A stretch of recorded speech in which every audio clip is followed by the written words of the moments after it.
All right, let's talk about a huge challenge for so many of us: how to absolutely nail those high-stakes literary exams. It's all about figuring out what the examiners are really looking for.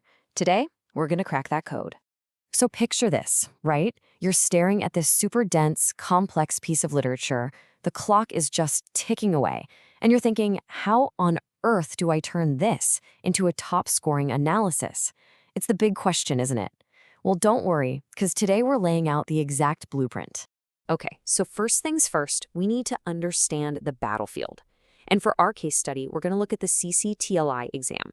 I mean, it is the perfect example of a high-pressure literary gauntlet. Time is short, expectations are through the roof, it's intense. And let's really break down what that pressure looks like. You've got just 120 minutes, that's it.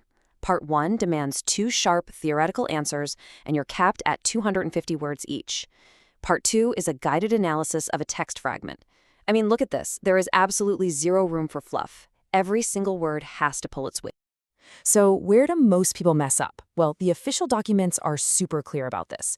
The number one pitfall, the biggest mistake, is what they call vague or impressionistic commentary. You know what I'm talking about, right? Saying a poem is beautiful or a novel is powerful without explaining how the text actually pulls that off. That stuff, it's the absolute kiss of death in these exams. But here's the thing. There's good news. There is a code. There's a method to this madness. And I promise you, once you see it, you're never going to unsee it. So let's crack it wide open. And this, right here, this is the secret sauce. Check out this quote: the evaluative backbone. I mean, what a great phrase, right? This tells you it's a systematic process. It's not some kind of magic trick. It's a clear, repeatable method. You start with the form of the text, you use that to build your interpretation, and then, this is key, you connect it all to theory. So it all boils down to this really simple 3-step process. Step 1, analyze the form. This is the how the author does it. You're looking at stuff like sentence structure, who's telling the story, the imagery. Step 2, build your interpretation. This is the what. What does it all mean? What's the effect of those formal choices? And finally, step 3, connect to theory.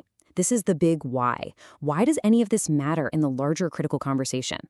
Form, interpretation, theory. Seriously, that's your new mantra. Okay, I know what you're thinking.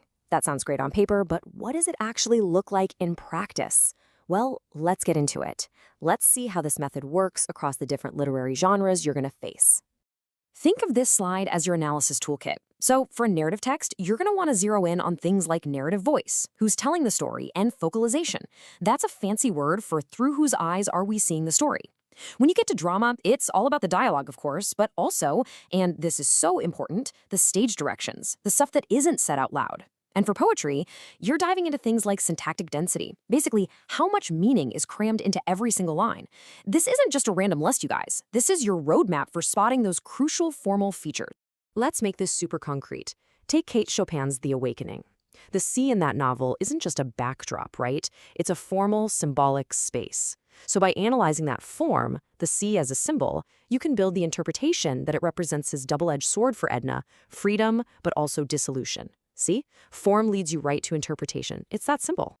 And it's the exact same thing for drama. In Brian Friel's play, Translations, the action of renaming Irish places, that's not just part of the plot. That form, the very act of naming, gets interpreted as an act of colonial power.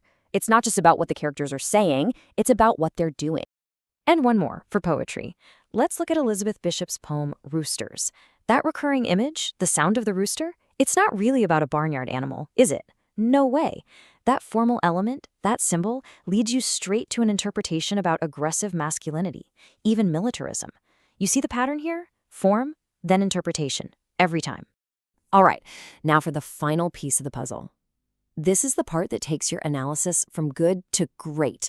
This is what gets you those top-tier marks, connecting everything we've talked about to critical theory. These are some of the heavy hitters, the most common lenses you're going to use. And look, you don't need to be a world-class expert in all of them, but you should know the basics. Like, a feminist critique is often going to look at how gender and power work in a text. A post-colonial critique, that's going to dig into the effects of colonialism and empire. Just think of them as different sets of tools for asking deeper, more interesting questions about your interpretation. This slide just lays it out perfectly. Let's take Toni Morrison's The Bluest Eye.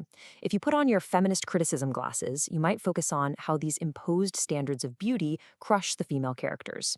But if you switch to a post-colonial lens, you might focus more on internalized oppression and the cultural damage of whiteness. Notice that? They're totally different interpretations, but they're both completely valid and, most importantly, grounded in the text. This is the kind of sophisticated, layered thinking that examiners are looking for. So, I get it. You might be thinking, okay, this is just a hack to pass a test. But honestly, it is so much more than that.